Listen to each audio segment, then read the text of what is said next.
Antes de que el divinidad de las Escrituras forjara el universo, inició con la creación de los firmamentos y en su interior dio origen a los querubines, los serafines y los supremos mensajeros, los arcángeles. Estos últimos ocupaban el escalafón más alto entre los celestiales y fungían como los principales emisarios del Supremo. Dentro de este grupo se hallaba el ente denominado Lucifer, el arcángel preeminente de antaño. Se le atribuía ser la creación más magnífica del divinidad, una entidad deslumbrante, impecable en su totalidad. Ezequiel 28:15 lo pintaba como inmaculado en tus andares desde el día de tu concepción. No obstante, la perfección de Lucifer, su belleza, su divinidad y su poder, en comparación con sus semejantes, lo hicieron vanidoso. Su superioridad frente a las demás obras del Creador lo llenó de soberbia, y pronto concibió que debía ocupar el sitio del Altísimo. Anhelaba ser la divinidad misma, dado que se le consideraba merecedor de estar ante la presencia divina más que cualquier otro, y que posiblemente comprendía al Altísimo mejor que ninguno. Lucifer no halló candidato más apto que él mismo para destronar a su Señor. Como refiere Isaías 14:14, el profeta Isaías relata lo que algunos interpretan como las palabras de Lucifer, diciendo: «Ascenderé a los cielos, exaltaré mi trono sobre las estrellas del Altísimo». Incluso se podría argumentar que su ambición sobrepasaba a la del divinidad. No solo deseaba usurpar su lugar, sino aspiraba a una posición aún más elevada que la de su creador. La soberbia empujó a Lucifer a actuar conforme a sus convicciones de ser efectivamente más potente que el divinidad. Fue la soberbia la que lo encegueció, la que lo guió por un sendero de altivez, y la que lo observó comenzar a seducir a los demás ángeles para que lo siguieran. Después de todo, su intelecto superaba al de los demás celestiales, por lo que engañarlos estaba dentro de sus capacidades.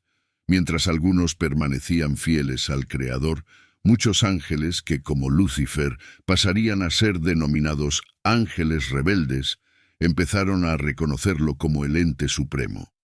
Aunque Ezequiel 28:15 destaca que Lucifer había sido perfecto por completo, también menciona que se halló maldad en él, mermado así su perfección. Con una tercera parte de los celestiales a su favor, Lucifer inició un asalto contra el Creador, desencadenando una titánica contienda en los firmamentos. Mas no anticipó la férrea oposición que presentaría otro arcángel, conocido como Miguel. Incapaz de superar a Miguel en su estado actual, Lucifer comenzó a dudar de su propia impecabilidad. En este punto, se transforma en un dragón, según se narra en Apocalipsis 12:7-8, donde se libró una batalla en el cielo. Miguel y sus ángeles combatieron contra el dragón, y éste, junto a sus ángeles, no prevalecieron. Tampoco se encontró lugar para ellos en el cielo. Lucifer tuvo la osadía de sobresalir en un principio, aunque muchos sostendrían que esto no era valentía sino pura altanería. Finalmente es vencido por el arcángel Miguel. Por ende, se evidencia el inmenso poder del divinidad bíblico, que Lucifer es derrotado sin que el Altísimo tenga que intervenir directamente en el conflicto. Podría argumentarse que el Creador obró a través de Miguel para derrotar a Lucifer, pero de cualquier modo, la caída de Lucifer es total. Apocalipsis 12:9 prosigue diciendo: «Y fue expulsado el gran dragón, la antigua serpiente, que se llama Diablo y Satanás, el engañador del mundo entero. Fue arrojado a la tierra y sus ángeles fueron desterrados con él». Es aquí donde a Lucifer se le conoce también por su otro nombre, Satanás, que adquiere tras su derrota. Su derrota implica más que una mera pérdida de soberbia. Lucifer lo pierde todo. No solo es repudiado por el Creador, sino que es expulsado del cielo junto con todos los ángeles que se aliaron con él. Se terminaron sus días de esplendor como la creación más deslumbrante y perfecta del Creador, y en su lugar asume el rol de lo completamente contrario. Su caída es descrita por Lucas quien cita a Jesús en 10:18, vi a Satanás caer del cielo como un relámpago. El destino final de Lucifer se detalla en Apocalipsis 20:10, donde se señala que el diablo que los engañaba fue lanzado al lago de fuego y azufre, donde la bestia y el falso profeta, y serán atormentados día y noche por los siglos de los siglos. Se entiende que Lucifer no toleraría su condena en silencio. Desde el día en que fue expulsado, comenzó a urdir su revancha contra el Creador. Al ver que ya no era la predilección del Creador, enfocaría su venganza en aquello que ocupó su lugar, la humanidad. Cuando el Creador formó a Adán y Eva, los sometió a prueba, prohibiéndoles consumir del árbol del conocimiento.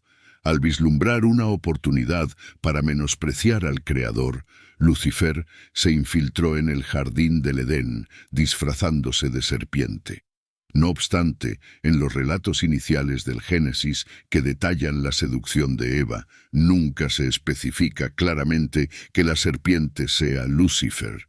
En Génesis 3:1, la serpiente simplemente se describe como el animal más astuto. Por tanto, es plausible que la asociación de Lucifer con esta serpiente sea una inferencia de los fieles. Aunque se presenta como escritura, no necesariamente se confirma en estos pasajes iniciales. Algunos rebaten este argumento, sin embargo, alegando que Lucifer sí se asocia con la serpiente, especialmente en Apocalipsis 12:9, donde se le denomina la antigua serpiente. Otros sugieren que Lucifer no era la serpiente en sí en el jardín del Edén, sino que manipuló a la serpiente para que hablara por él. Aún así, no existe un respaldo escritural firme para esta teoría. Además, al explorar el origen del nombre Lucifer, se descubre que Lucifer es en realidad latín para portador de luz, o estrella de la mañana, o incluso el planeta Venus. Pero, ¿cómo es posible que el latín se introduzca en un manuscrito hebreo cuando el manuscrito se redactó antes de que el latín existiera como lengua? Consideremos el capítulo 14 de Isaías para examinar esto, ya que, créase o no, es la única instancia en la Escritura donde se menciona explícitamente el nombre de Lucifer. Isaías 14:12 declara: «¿Cómo has caído del cielo, oh portador de luz, hijo del alba? ¿Cómo has sido derribado a la tierra, tú que debilitabas a las naciones? Porque has pensado en tu corazón: ascenderé a los cielos, elevaré mi trono sobre las estrellas del Altísimo. Me asentaré también en el monte de la congregación, en los confines del norte, ascenderé sobre las alturas de las nubes, seré semejante al Supremo. Sin embargo, serás precipitado al Sheol, a los confines del abismo». Muchos creen que aquí Isaías alude a Lucifer, el adversario, pero existe otro argumento de que este pasaje realmente hace referencia a un rey babilónico caído, uno mortal, y no uno creado como un ángel divino e inmaculado. Se comprende que este rey había transgredido gravemente en su opresión de Israel y probablemente se creía superior al poder y castigo del divinidad bíblico. En este razonamiento, Isaías, en este capítulo, intenta ilustrar la demencia del rey y no la de Lucifer.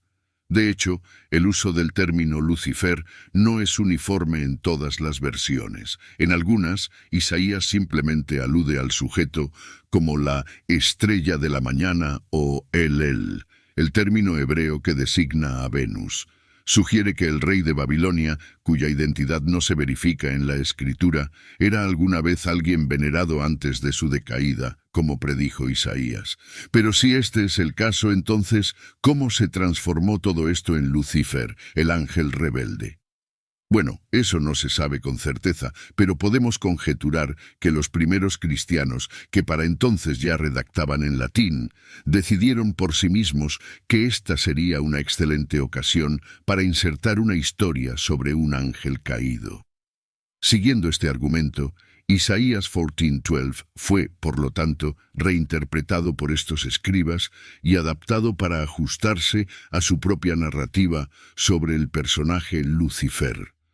Para la época de las traducciones de la versión del Rey Santiago al inglés, San Jerónimo, quien jugó un papel crucial en estas traducciones, incorporaría a Lucifer en la versión definitiva, y así la transformación de lo que era un rey babilónico que había pecado por su arrogancia, en lugar se convertiría en Lucifer, el ángel expulsado del Creador.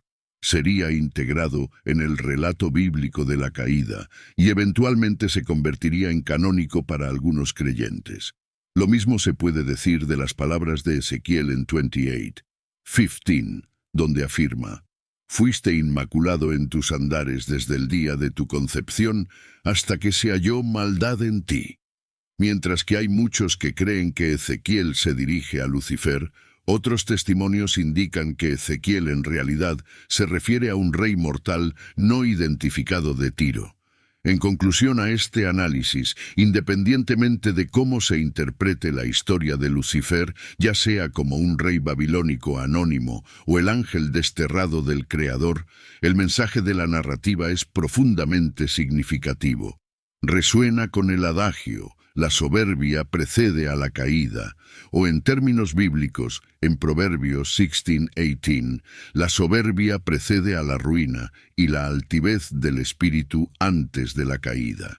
Nos enseña que, al igual que Lucifer, si somos excesivamente seguros y nos consideramos más poderosos de lo que somos, podríamos estar pavimentando el camino hacia nuestra propia derrota. La narrativa también busca inculcarnos la humildad y gratitud por nuestras posesiones. Si bien debemos tener aspiraciones, no deberíamos actuar precipitadamente ni ser impulsivos en nuestros anhelos. También resalta la importancia de respetar a nuestros mayores, progenitores y a aquellos que nos precedieron, ya que, en ciertos casos, poseen un conocimiento que quizás no logremos comprender en ese momento. Lucifer, por ejemplo, se creía más poderoso que el Creador, y a pesar de que fue el Creador quien lo hizo lo que era, Lucifer lo desafió y se rebeló contra él, al considerarse superior. El resultado de esto, por supuesto, conduce al exilio de Lucifer, demostrándonos que las consecuencias de tal desprecio hacia quienes nos antecedieron pueden y deben ser severas. Déjame conocer tus opiniones sobre Lucifer abajo y qué historias e ideas consideras al discutir esta figura enigmática y aún así imponente. Por favor, otorga un me gusta al análisis, ya que esto realmente me beneficia, y no olvides activar la suscripción. Hasta el próximo encuentro, amigos.